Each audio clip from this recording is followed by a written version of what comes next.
you got to go back 46 races to find the last win for Denny Hamlin. But after a long day on the huge track at Pocono, this number 11 team is back in victory lane, a place they're used to being. 2 times they have visited the winner's circle here, and now this team has the weight of their shoulder of the world off of their shoulders. They are winners, and they have had a huge points day as well. Hello, everybody. I'm John Roberts. He's Jimmy Spencer. He is Kenny Wallace. If you're tuning in for Twin right now, you got us instead from victory lane at Pocono. And not only did we see a great win for Denny Hamlin today, but honestly, guys, as far as Pocono goes, we saw some great racing on the track and a little bit of controversy along the way.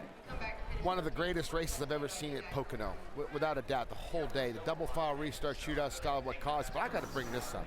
Denny Hamlin. Kenny, he needed this day. He was slipping.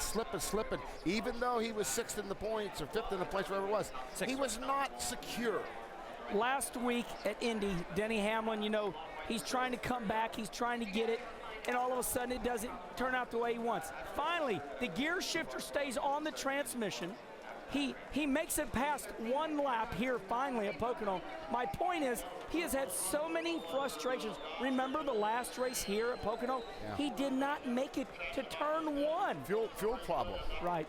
Yeah, so all that is in the past now for Denny Hamlin and crew as they have another victory here at Pocono. And again, when you look at the championship standings, this could not come at a better of time, as now we have 5 races to go before the chase cutoff. It was with 10 laps to go out on the racetrack that Denny Hamlin passed Clint Boyer and went on to never look back. And guys, I think we can say after this that the strongest car did win this race. Yes, without a doubt, this was the strongest car all day long. The 48 was good, the 2, the 9. But you know, Denny Hamlin very emotional with fans, and the reason why he lost his grandmother this week. 1 year ago, I lost my mother, so I have a feeling what Denny's going through. This will help Kenny solve, but it still doesn't help what took away, but yet it helps soothe. Well, we've documented interviews right here on Speed with Denny Hamlin. You know, Denny, you're hard on yourself. He says, man, I just want to do better. You know, he's up in the points, but he wanted to win. You know, he's won 2 races here in the past. This is the first win in the new car. So he probably has a big load, and now he's two-shade his teammate, Kyle Busch. Now he is big time at Gibbs. Yeah, so that's the 5th win of the season for Joe Gibbs Racing, first for Denny Hamlin. Let's take a quick look at the highlights. We'll have much more later from the Sunoco Red Cross Pennsylvania 500, and by virtue of Tony Stewart going to a backup car, we started by points, but Tony went to the back of the pack, and we'll have much more on his day, which was very eventful as well. We had Jimmy Johnson and Jeff Gordon on the front, but very quickly, Denny Hamlin showed who was the boss.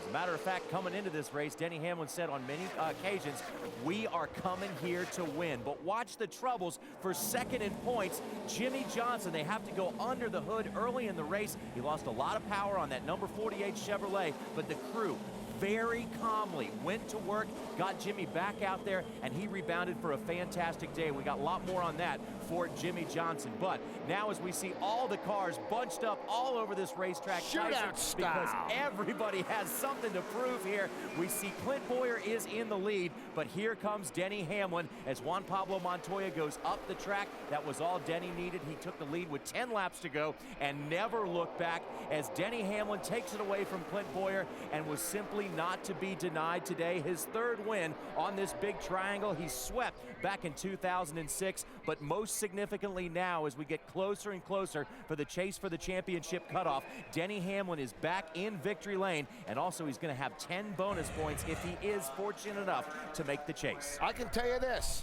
show is not long enough for you fans for us to report everything that happened, Kenny. It was absolutely an astonishing day. You know what sticks out at me? So many storylines. Tony Stewart running 35th. What's wrong? What's wrong? They said he had a sway bar hooked up in the rear. He finishes 10th. All of a sudden, where's Rudiman? Man, he's running 3rd. Rudiman gets wrecked by Denny Hamlin. All this stuff coming up later. So many storylines. How about the 48 car? 3 laps down. 3 laps down, finishes in the top 15. 12. Oh, incredible, Johnny. Unbelievable day here at Pocono. Very eventful, but in the end, it was all about Denny Hamlin. After 46 races, he is back in victory lane. When we come back, we'll take you through the first 100 laps of this 500-miler. NASCAR Victory Lane is presented by Travelodge, Recreate, Hibernate. Brought to you in part by Mike's Hard Punch, mix up a whole new party. And by Ford, different is good. Drive the Ford difference at your local Ford or Lincoln Mercury dealer.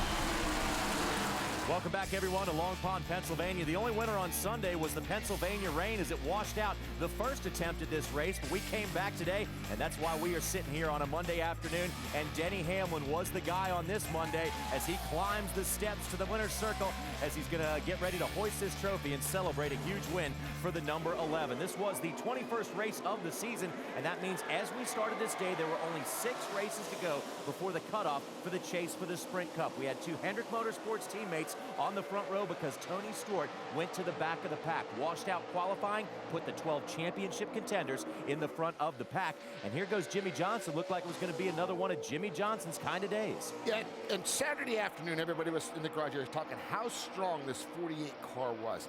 And right here, quickly, Kenny, he starts to establish it. Yeah, I mean, you see Jeff Gordon second. Here comes Denny Hamlin third. Look at Tony Stewart here.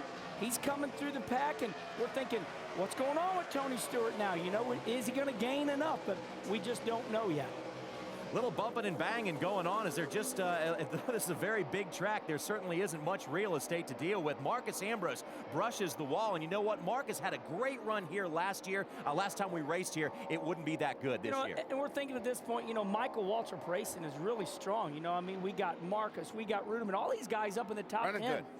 Competition yellow comes out with 20 laps into the race. This was scheduled by NASCAR because of the lack of practice time and washing all the rubber off the track. And take a look at the number 48 pit stop. This was before things went bad. Now, he's running really well. You see the right rear. He's making major adjustments, Kenny. Major adjustments on the car. Very shocking, to tell you the truth. Now, here was a guy who had redemption on his mind. Juan Pablo Montoya was a man on a mission after Indianapolis, and watch what happens here as Denny Hamlin shows from one of the first pit stalls as he pops out and beats Jeff Gordon and Jimmy Johnson out of the pits. And look at Denny check out after this. It looked like one of those times when he swept back in 2006. Yeah, and quickly, you know, these 3 cars are starting to establish themselves. They're pulling away to big leads. But the thing that impressed me about Denny, Kenny, is it seemed like he could go really, really fast on these new tires. But look at that lead he pulls. And this is older tires. And look at the 48 here, Kenny. Loose. Sideways. You know, the one thing about being loose is it's okay. But instead of going forward, you're going slideways. Talk about slideways. Dale Earnhardt Jr. struggled all day long. He was so loose. It was unbelievable. People still just saying, what is going on here? I mean, we're rooting him on, race fans. Here he comes to pit road. You could even see him wiggle from that camera angle as he came down on pit road. 98 of Paul Menard in the Yates Ford as that tire carcass just simply comes off and checks out for the day. You stole it from me. I wanted to say about the carcasses you see, and actually that brings out a caution. I guess you're talking about other carcasses you see around here, around the Pocono racetrack. But that one was a tire, and it was costly for the number 98 and Paul Menard. And here comes the number 11 of Denny Hamlin, but he's being chased at this point by the 48. And I must say, isn't it strange to see the leader on the front row outside? We are in a new era, Jimmy Spencer. I agree with you, Kenny. I was shocked. You know, we saw Mark Martin lose the lead at Chicago, and here we see the guys now saying the outside groove is where to go. Okay, now strange things can happen at times at no, this not part of the at country. Pocono. The piece of the caution light comes down on the racetrack, and you don't want that. That could definitely hurt your splitter if you hit that. How long do you think that caution light? I think the caution, I think the piece of the caution light actually got credited for leading that lap. But everybody's saying, get out of the way. Flagmen were pushing the drivers over. Yeah. And the yellow flag came out. Let's go inside the pits now with the smoke. Tony Stewart. Now, the first 6 laps of this race, Tony Stewart had gained 12 positions. He, too, was a man on a mission. Yeah, and you know, here we see another. Kenny, look at this adjustments these guys are making. Now remember, fans, these cars were impounded from yesterday. The track conditions were going to be cool, overcast. You saw the 48, you see the 14. Major chassis adjustments, Johnny. A multiple-time winner on this racetrack, Bobby Labonte goes for his first of several incidents here as he goes for a spin. And as the smoke comes out, guys did a great job avoiding him. With the radial tire, you can only get so slideways. Once it gets past a point, you cannot continue to drive it like the old tire.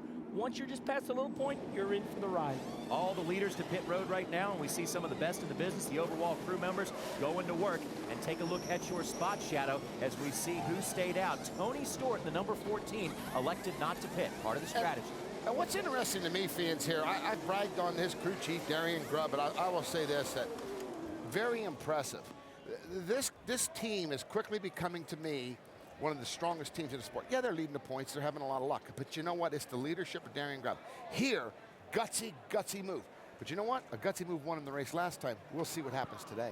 Okay, now we're not completely crazy. This is actually the truth that we're talking about right here. As Denny Hamlin continues to celebrate his win, Jimmie Johnson at this point in the race with 100 laps in the books was 3 laps down. Remember that as we go into the rest of this race. But guys, the calm demeanor on Chad Knaus's voice. Oh. Now, granted, they're second in points. They got a little room to work, but the calm demeanor and the calm work of that pit crew needs to be commended. You know, they have stepped up their program. Yes, they're 3-time champions. And you say, oh, that's because their championship, they don't get excited. No, every week, every race, every year, it just consistently, step it up. And those guys are absolutely the best at knowing each guy's position. You'll see later on. Fans, 3 laps down. Okay, so here's what happens. Jimmie Johnson has a carburetor problem or spark plug problems. Only at a track like this. You could not do it at Martinsville. We'll see later. They change everything. And we never figured out what it was that fixed it, but it was either the carburetor or the spark plugs. 3 laps down, makes them all up. The rest is incredible. And, you know, we're going to show you 100 laps here quicker. That's what you want to watch. This next 100 laps, fans, absolutely the best race I've ever seen in Pocono. All right, so let's now get you back to the second 100 laps of the race. After this break coming up here, we're going to take a look at Jimmie Johnson running in position number 35 as he worked his way back up through the field. We'll take a break here from Pocono and be back in just a moment.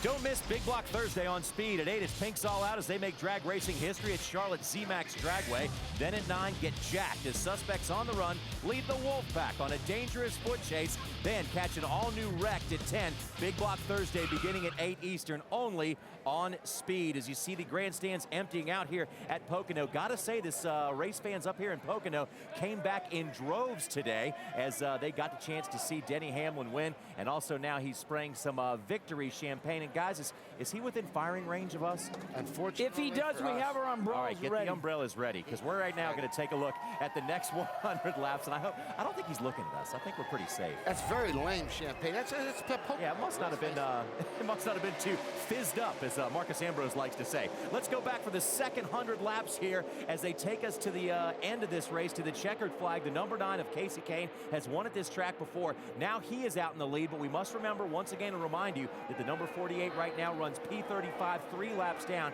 and it seems like these cars run so well in clean air at this track. And what's interesting now, fans, this is the second part of the race. This is the money time, the last 100. And we see Casey Kane, you know, they make the adjustments to their car. And you know what? Here he is, Kenny, strong, pulling away. Back for more work under the hood of the number 48 car. This time, I believe it was the one where they went for the carburetor. They're down on the spark plugs, carburetor, checking everything out they can.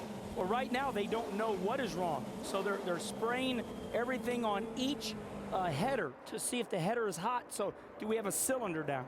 Marcus Ambrose coming off a great run at this track last time we were here. Gets a little loose there as makes maybe a little bit of contact. Now, do you notice when he gets loose, he gets past. That's why this car is so hot. Look, when he gets sideways, he wasn't fast. So 2 cars go by him. Loose is not fast with these big cars. Loses a lot of momentum there. Don't see this too often. Jimmie Johnson goes another lap down as Casey Kane in the 9 passes him as the leader. So they needed a lot of help here for the 48 along the way, but that wasn't the kind of help they wanted. They didn't need the leader passing them. Well, you know, right now the 48 Chad Knaus do a great job. They're like, okay, we know we have a problem, but just stay on the track. And here we go. You know, we get a caution with the 6 car. Not a caution yet, but it looked like one. Well, Kenny, you know, he goes in the corner, he overshoots the corner, he gets up into the wall, and you know what? Fortunately for him, he's not hurt. He helps Jimmie Johnson. And now, this is when they decide to make the changes to the car, Johnny. Now, this is a big track, so you do have a lot of time, so these guys knew that as veterans, and they went to work. You know what I love about this? Any dirt track, you take it 10 minutes to change a carburetor. These guys take 30 seconds to change a carburetor. I loved it.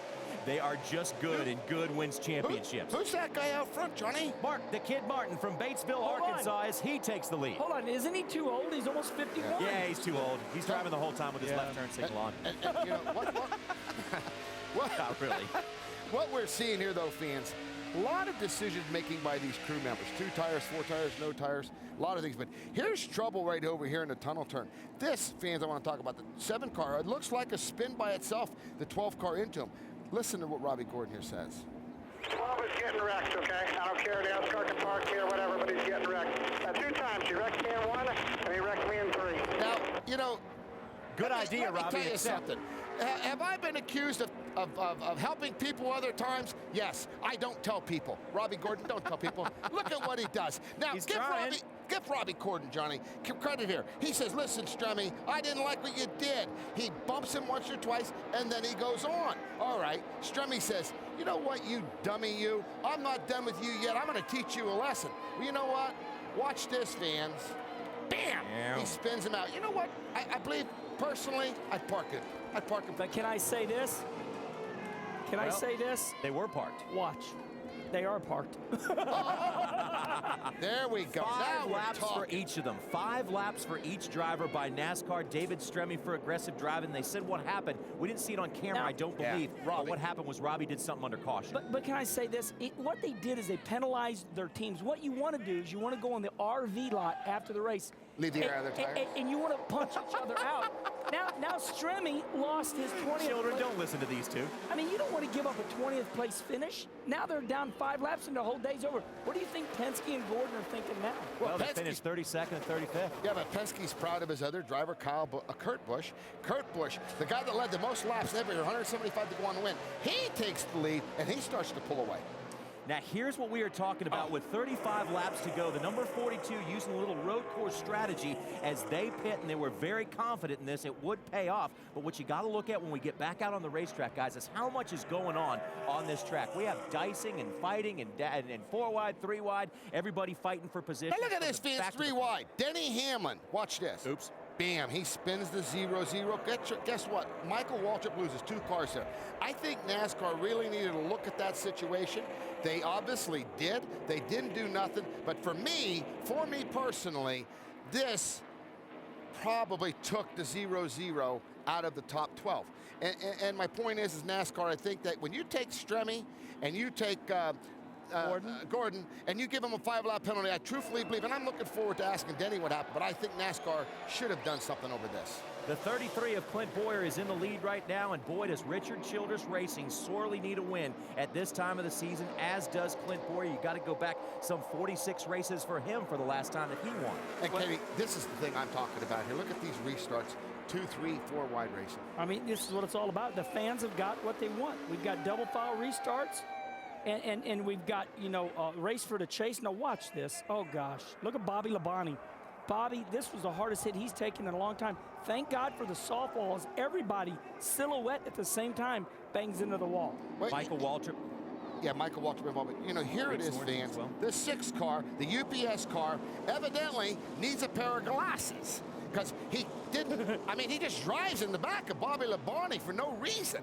And in turn, cost Joey Logano, all these guys a good run today. 10 laps to go. Juan Pablo Montoya in tow. We see Clint Boyer fighting with Denny Hamlin for every inch of the racetrack. But Denny Hamlin was not to be denied. Yeah, but Denny Hamlin knows he sees this 42 target car coming, Kenny. Man, I'm going to tell you what, race fans. Look at this. This is less than 10 to go.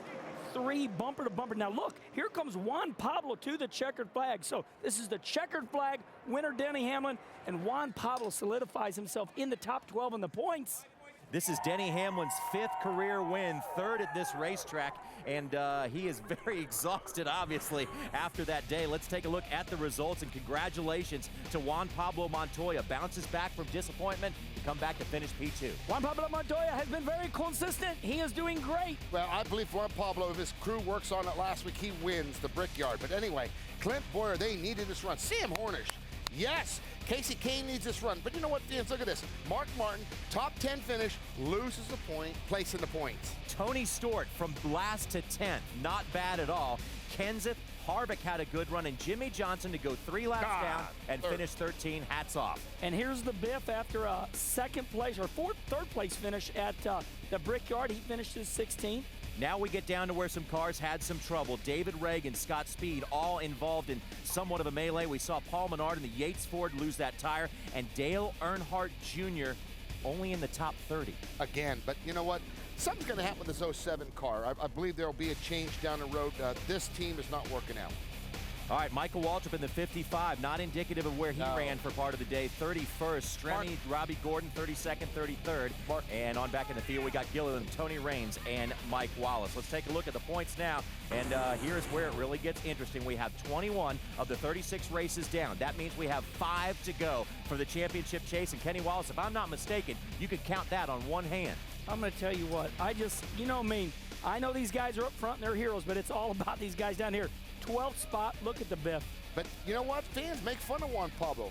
Consistency. He's up to 8th now, and he's got about 75-point cushion there. Can I say something about Juan Pablo? He has gone on the record the last month and said, look, I am going to be very consistent because I want to be in the top 12 in the points. What other driver goes on the record and goes, hey, I'm going to do this? And he has told us all. I mean, what a fun guy. You know, a lot of good articles. We're all trying to get to know him. He's from Bogota, Colombia. Juan is good for the sport. And he's also very entertaining throughout the race on the radio. It is now time now for our Valvoline section of the show, where we talk about guaranteeing the win. And nobody guaranteed the win like this number 11 pit crew and crew chief Mike Ford. They elected for 4 tires, and that propelled Denny Hamlin onto his 3rd win ever at the Pocono Raceway. Denny's coming by to talk to us.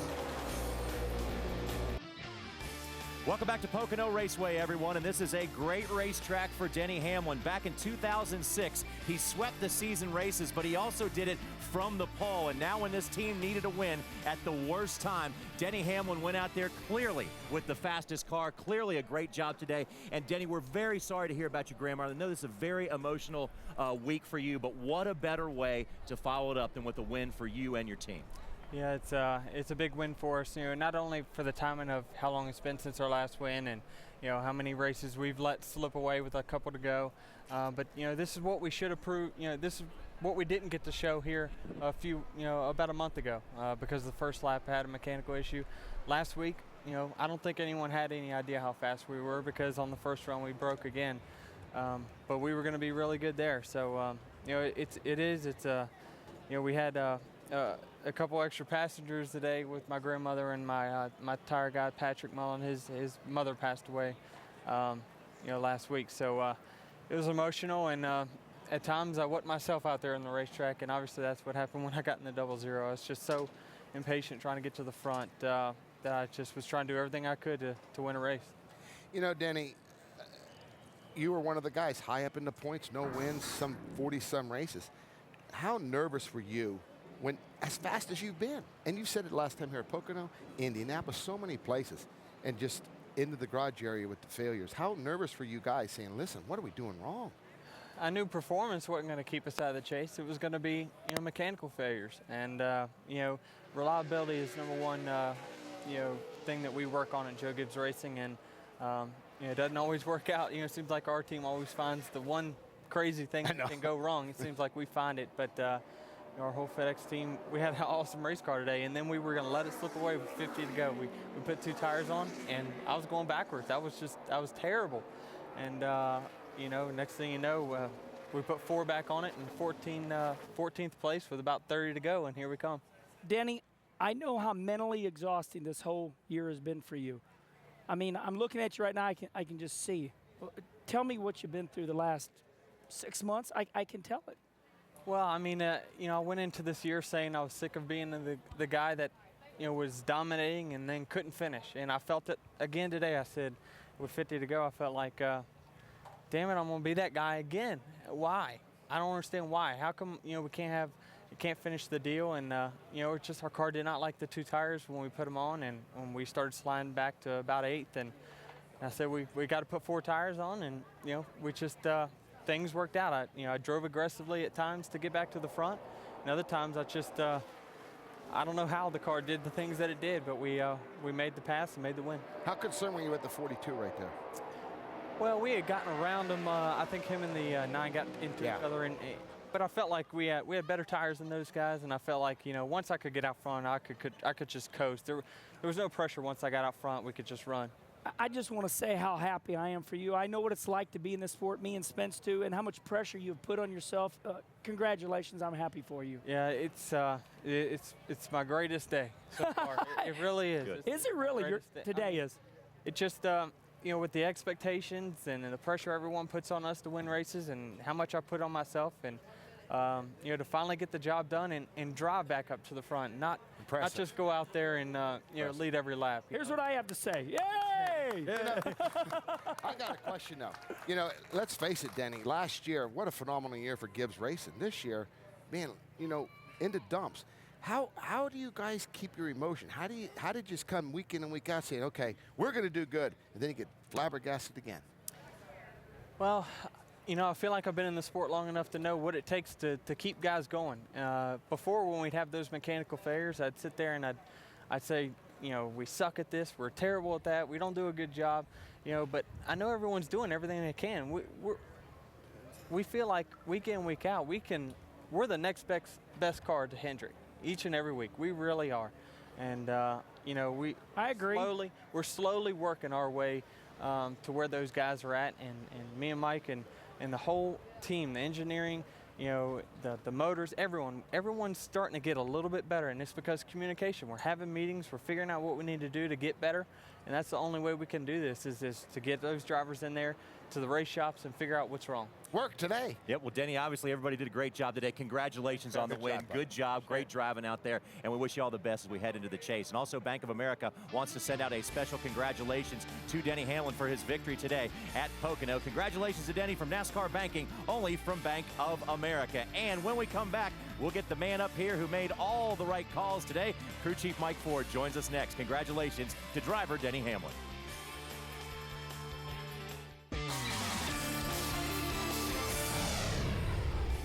Welcome back to Pocono, where we raced on a Monday because of rain, but it was not too late to race for the number 11 FedEx Express team as we see the winning car and several members of the winning team go into post-race inspection. And now we have the winning crew chief out on the set with us here in victory lane. And Mike Ford, as much pressure as a driver feels when he's not in victory lane where he thinks he should, that must be sometimes tenfold on the crew chief who's supposed to put him there. Yeah, it's very difficult. You know, this is not like a stick and ball sport where you're competing against one other team. You're competing against 42 others, and it's very difficult to win at this level, and to be able to close the deal after not winning for so long, very important for all of us. You know, especially at this point in the season, going into the chase, we've been working very hard to try and peak at this point, and even a little bit later. So, very encouraging for all of us, and you know, it is frustrating at times, but you know, that it makes the highs even higher when you do close the deal. Frustration has to be the key. I mean, as strong as Gibbs was last year, and then all the failures they've had, and I don't want to say failures, you know, Mike, but you didn't have the finishes at all. Yeah, I mean, if you kind of look at it, we've run really well. Some of the times the last 6 races we've had a couple failures, but other than that, that's been about it this year. But early in the year, performance wasn't as good as what it is right now, and that's kind of the monkey the last couple years. Is we started off really strong, and you know, you reach this point in the year, and you're working on setting up more of what you already have, and then you get past getting into the chase. So. Not that we intentionally didn't run well at the beginning of the year, but we're intentionally setting up to run good from here out this season. Mike, congratulations. Through the hard times, have your driver and you ever got into any verbal confrontations at this high level of this sport? Respectfully, we have. You know, and you like have you yell at each other? You got mad? Not yell. I like not respectfully. Yell, but you know, question each other and you know, get a consistent direction. There are times when you start going one way and it doesn't work, so you have to reel back, and it takes, you know, the key word is respect, and it takes that in a crew chief and driver combination to be able to question each other, you know, without hurting feelings, because, you know, we're on this mission together, and you have to work together at it. As big of a word as respect is, Mike, I'm sure leadership is just as big a word at Joe Gibbs Racing. I mean, you guys can just go up the ladder all the way to the top to the coach for inspiration and also for leadership. Yeah, absolutely. You know, and we've got a very strong race team.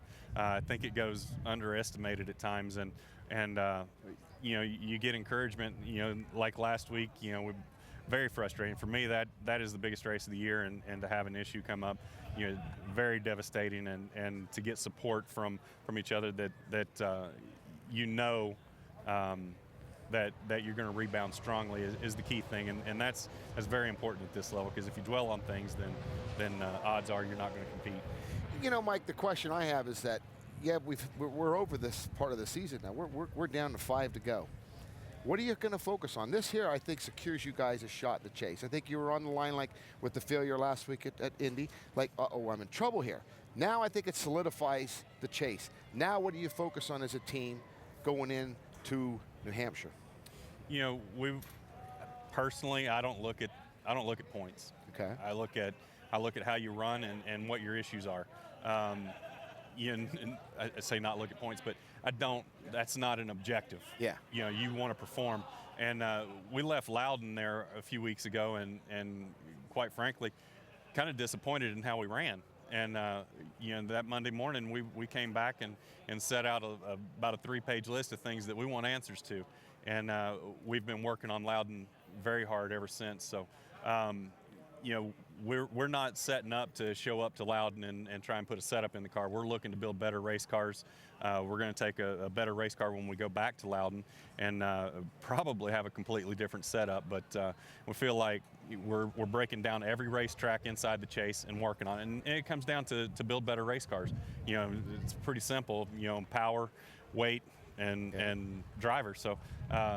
You know, we're working on all those issues right now. You know, call them issues, but stuff that you work on continually. So just picking up the pace a little bit.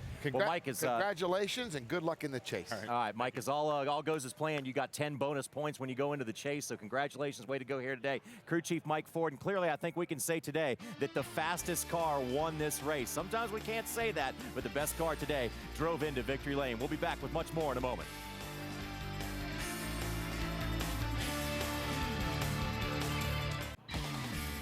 Welcome back to the Pocono Raceway, everyone, where there's as big of a race as the 500-miler is the race to get out of here in traffic. Now, Juan Pablo Montoya had disappointment in Indy, and perhaps one of the most disappointing things we've seen so far this season, but he came back to Pocono with redemption on his mind, and that was exactly what he got. Let's go to Bob Dillner.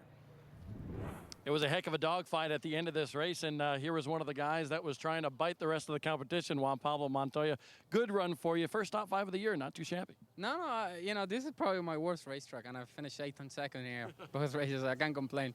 You know, you just show how strong, you know, a target team and everybody organized is working and where the team is heading is exciting. You know, we need, you know, as many points as we can take before going, you know, into the last few races, so you can relax a little, you know. I mean, we can grow that gap into 13 places big. Here's what I want to know. The gap between you and 13th place right now, you're in 8th, and it's like 165 or 169 points. That's nice because you got basically a little bit of room to breathe. You know, next week, if we get a top 5 next week, then we can grow that, and then we can relax a little. You know what I mean? We don't want to really back down, but we got to just keep doing the same thing. First top 5 of the season for Juan Pablo Montoya, but his 7th top 10 in the last 9 races. I love Juan Pablo Montoya because he's from Bogota and he says consistency, and Juan Pablo Montoya. He's so much fun to be around, race fans. And look at this. This is the big thing. He might win next week. You know why? He's on a roll. He's got that confidence. He's already won a road course race a year or 2 ago at Sears Point. He's run real well. Guys, I think he's in the driver's seat right now. I think the only thing to take him out is part failure. Well, I think the bright side is this: is he's proud to tell you he's part of this Ganassi DEI team. We need these guys to have a good year. You know, Martin's leaving them. They fielded 4 teams last year. They fielded 3 teams for Ganassi last year. Now we have 7 teams down to 2, only 1 driver. This is a bright side. We need this. I hope Juan goes to the Glen next week, has a solid day. It's good for the sport, guys. Because we're going to show you right now by the numbers just what a solid day can do for you when it comes to this top 12 in points right now. Juan Pablo Montoya moved up 2 positions, and look at that big gap between the number 42 and that red line. That's got to feel good for those guys. Yeah, 169, Kenny. That is a very good position to be in going into the last 5. Hey, listen to this, race fans. We asked Mark Martin, how many points do you want to be ahead of 13th spot? He said on our show, 150. Hey, Mark Martin, you're 160 ahead now. He's got to be a happy camper. But and you know what? That's a good margin right there because you're almost looking at a whole race, fairly close to a whole race. And unfortunately for David Rudiman, I think that this probably was the nail in the coffin. Jeff Burton, no way. But you know what, guys? Don't underestimate Boyer with what I saw today. And Vickers, you know, hey, I might have to swallow this, but he's only 100 and some out, Johnny. So, you know, he's got a shot. And once again, we say this all the time, but it bears repeating. If somebody's going to get in the top 12, somebody else has to fall out. You don't want to wish ill on your competitors, but somebody's going to have to fall out. August 19th on Speed, the NASCAR Camping World Truck Series storms into Thunder Valley. The world's toughest trucks will clash on the world's fastest half mile. Don't miss the NASCAR Camping World Truck Series live from Bristol, August 19th at 8 Eastern, NASCAR on Speed. Be there. Now, the true mark of a championship team is how well they bounce back from adversity. Well, that's exactly what the number 48 team calmly did today, going 3 laps down and ended up finishing in the top 15. Let's go back to Bob.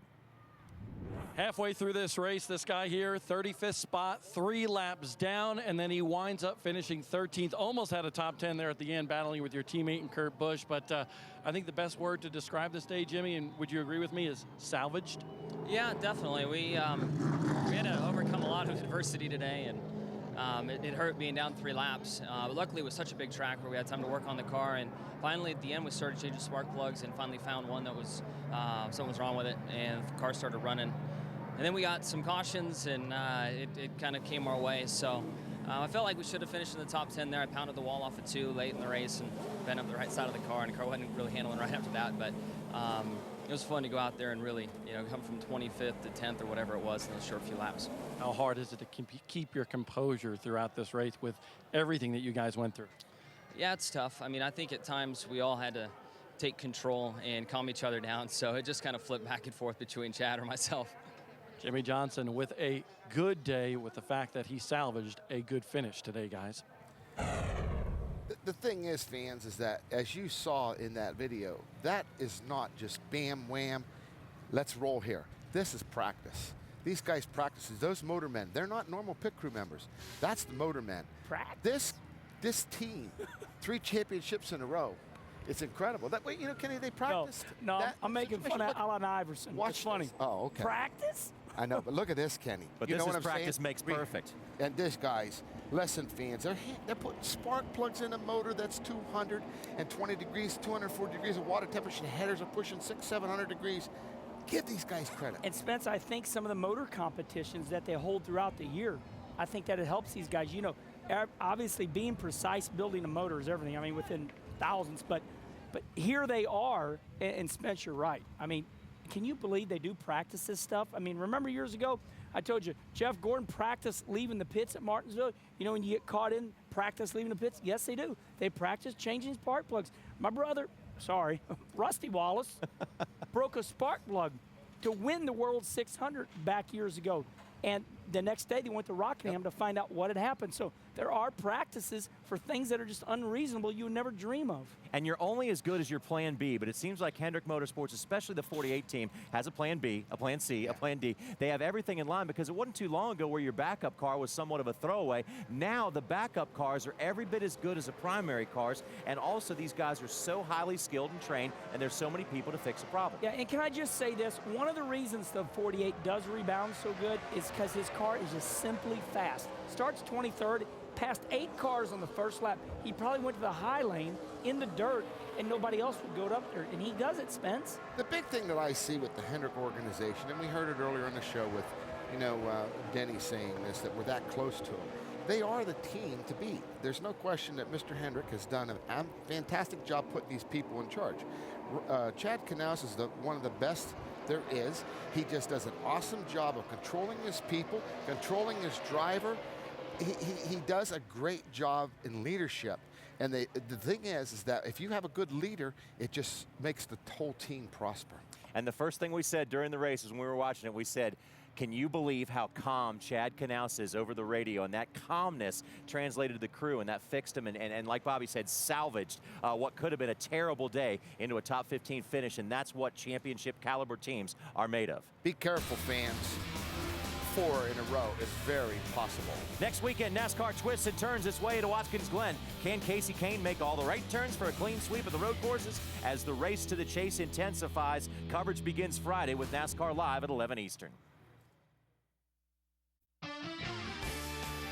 NASCAR Victory Lane is presented by Travelodge. Recreate, hibernate. Brought to you by the auto parts experts at AutoZone. Get in the zone, AutoZone. And by NASCAR Banking, only from Bank of America. Your debit card, your credit card, your driver. Learn more at a Bank of America Banking Center today. Welcome back, everyone, to the Pocono Raceway, where we're racing on a Monday because of rain on Sunday, but that did not slow down Clint Boyer and the number 33. One of the best parts about this race today was the fact that we didn't know who was going to be the winner until the closing laps, and it looked for a while like Clint could come home with the win. He still finished in the top 5, and after the race, he spoke with Bob Dillner. It's been a while since we've seen this guy, Clint Boyer, up here in the top 5, but let's talk about the end of that race. A little strategy there, but at the same time, man, you were just hanging on, weren't you? Yeah, we were. I mean, our car was tore up. Hartford Chevrolet, it had it, and once we got a track position where we could go, unfortunately, I'd beat the fenders off of it. Newman got into me down there and won, and knocked me in the fence and just kind of tore it up. I think it bent rear end housing, but all in all, gutsy call. I'm really proud of Shane. This is the kind of stuff that we need to do, try to make it back in this chase. So, we got a top 5s, and here on out, and I feel like we're still not out of this thing. We've got some good tracks. We got to get through Watkins Glen here next week, and feel like we can still have a shot at this thing. You don't want to be like Joe Namath and make a guarantee that Clint Boyer is making the chase, do you? No, I don't. I mean, we got a lot of work to do. We're losing a lot of track position on pit road, and we got to fix that. You can't be a halfway team. You got to be solid all the way through to be able to run with these guys week in and week out. And we have the potential, and we have the right people. We just got to make sure that we help them progress just like we do. A top 5 for Clint Boyer. His last one came 15 races ago at Martinsville. Bob, thanks a lot. And as you take a look at these numbers here, let us explain to you what they are. On the top, it's the Sonoma finish from 2009 for these chase contenders. On the bottom line, it's the Watkins Glen finishes from 2008 to see what kind of road course racers these guys are as we head into the last so-called wild card of this race to the chase. Yeah, and I don't think this is a big story right here. We know Tony Stewart, Jimmy Johnson, Jeff Gordon, Kurt, Denny now are all locked in. But yet all of them had good days if you look both times, except for Gordon, and I think that was the problem. But the next one's going to be really interesting, Kenny. This is where you said the wild card, and boy, I agree with you.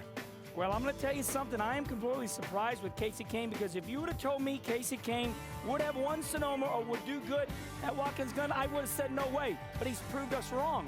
And why Mark Martin's 20th finish in Watkins Glen there is in yellow. The last time Mark Martin raced at Watkins Glen was in 2006 in the old car. And what's interesting here is Newman. You would think that he would have better finishes now at the Glen, and he got hurt again today at Pocono, Kenny. So he's not looking forward to the Glen next week. Big numbers on this last page here for some of these drivers going into the road course. Yeah, and the big thing here, guys, is these are the guys that's racing for the top 12. Matt and Greg, ooh, not that great. Kyle Busch, he won last year at the Glen. But Kenny, you know what? These guys here need to have a good day at the Glen. Yeah, the Biff, has got a 100-point lead over 13th. He's got to make proper laps. I mean, the Biff. We're rooting you on, Biff, but you got to make the proper laps at the Glen. I don't know about going for it. You only got a 100-point advantage. Now, here's the problem about the Glen. They have the so-called kiddie litter or the gravel. There's places at the Glen where you can go off course and you are stuck there, waiting and watching everybody else you're racing for a chase spot go by you. And the big thing there, guys, Kenny, you and I both raced there. Fans, the big thing that you'll see at the Glen is all the areas that they can make mistakes. This isn't a normal racetrack with 4 turns. This baby's got 10 turns. A lot of places, braking, shifting, a lot of places to make mistakes. I think a person's got to choose his battles, and a person that can heel toe in case of a wheel hop that can use that clutch, that might be the favorite. Can't wait. Can't wait for the Glen because it's the true wild card in the race for the chase. We only have 5 races to go now after this race here at Pocono on a Monday. Denny Hamlin was victorious, so congratulations to the 11 team and Joe Gibbs Racing as they got their 5th of the season. Denny's 3rd at Pocono, and now we pack this whole thing up and head to Watkins Glen. Coverage starts at 11 a.m. Eastern Time.